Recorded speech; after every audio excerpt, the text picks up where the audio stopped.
മലപ്പുറം വളാഞ്ചേരിയിൽ കാറിനു മുന്നിൽ നിന്ന് മാറാൻ ആവശ്യപ്പെട്ടതിന് ഭിന്നശേഷിക്കാരനായ യുവാവിന്റെ കാർ തടഞ്ഞ് മർദ്ദിക്കുകയും കല്ലുകൊണ്ടിടിച്ച് കാർ കേടാക്കുകയും താക്കോലൂരിയെടുത്ത് ഭീകരാന്തരീക്ഷം സൃഷ്ടിക്കുകയും ചെയ്ത സംഭവത്തിൽ രണ്ടുപേരെ അറസ്റ്റ് ചെയ്തു. കാപ്പ കേസ് പ്രതി കൂടിയായ ഇരുമ്പിളിയം മങ്കേരി സ്വദേശി വിനോദ് കുമാർ എന്ന വിനു മങ്കേരി, പുത്തനത്താണി സ്വദേശി കരിച്ചാലിൽ വീട്ടിൽ ഷബീറുദ്ദീൻ എന്നിവരെ വളാഞ്ചേരി പോലീസ് അറസ്റ്റ് ചെയ്തു. വിനുവിനെ ഏതാനും മാസങ്ങൾക്ക് മുൻപ് കാപ്പ ചുമത്തി നാടുകടത്തിയതായിരുന്നു. കാപ്പ വിലക്ക് ലംഘിച്ചതിന് വിനുവിനെതിരെ സുവോമോട്ടോ ആയി കേസെടുത്ത് കൂടുതൽ വകുപ്പുകൾ ചുമത്തി അറസ്റ്റ് ചെയ്തു. ഇക്കഴിഞ്ഞ വെള്ളിയാഴ്ച രാത്രി 11 മണിയോടെയാണ് വളാഞ്ചേരി കുളമംഗലം സ്വദേശി യാസർ അറഫാത്ത് എന്ന ഭിന്നശേഷിക്കാരനായ യുവാവിന് ലഹരി ഗുണ്ടാ സംഘത്തിന്റെ മർദ്ദനമേറ്റത്. യാസർ സഞ്ചരിച്ചിരുന്ന കാർ തടഞ്ഞു നിർത്തിയായിരുന്നു മർദ്ദനം. വളാഞ്ചേരി സ്വാഗത ബാറിന് മുന്നിൽ വെച്ച് കാറിനു മുന്നിൽ തടസ്സമായി റോഡിലൂടെ നടന്നത് ചോദ്യം ചെയ്തതിനാണ് മർദ്ദിച്ചത്. കാറിനു മുന്നിൽ നിന്ന് മാറാൻ ആവശ്യപ്പെട്ടപ്പോൾ മാറാൻ കൂട്ടാക്കാതെ പ്രതികൾ ഭീഷണി മുഴക്കി.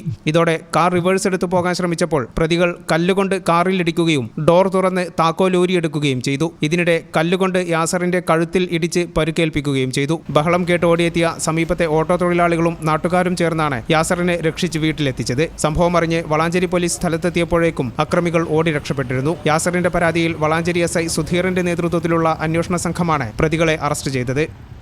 ഈ channel news Valanchery. BSc optometry ഒരു പ്രൊഫഷണൽ കോഴ്സാണ്. ഇതൊരു പ്രാക്ടിക്കൽ ഓറിയന്റഡ് കോഴ്സും കൂടിയാണ്. ക്ലാസ്സിൽ പഠിക്കുന്നതിനേക്കാൾ ക്ലിനിക്കൽ എക്സ്പോഷർ കൂടുതൽ വേണ്ടൊരു മേഖലയും കൂടിയാണ്. അൽസലാമ ഐ ഹോസ്പിറ്റലിൽ ആവശ്യത്തിലധികം ക്ലിനിക്കൽ എക്സ്പോഷർ നമുക്ക് ലഭിക്കുന്നുണ്ട്. അതുകൊണ്ട് തന്നെ വേഗത്തിൽ പഠിക്കാൻ പറ്റുന്നു, എല്ലാം മനസ്സിലാക്കാനും പറ്റുന്നു. We are very happy to be the part of Al Salama Optometry College.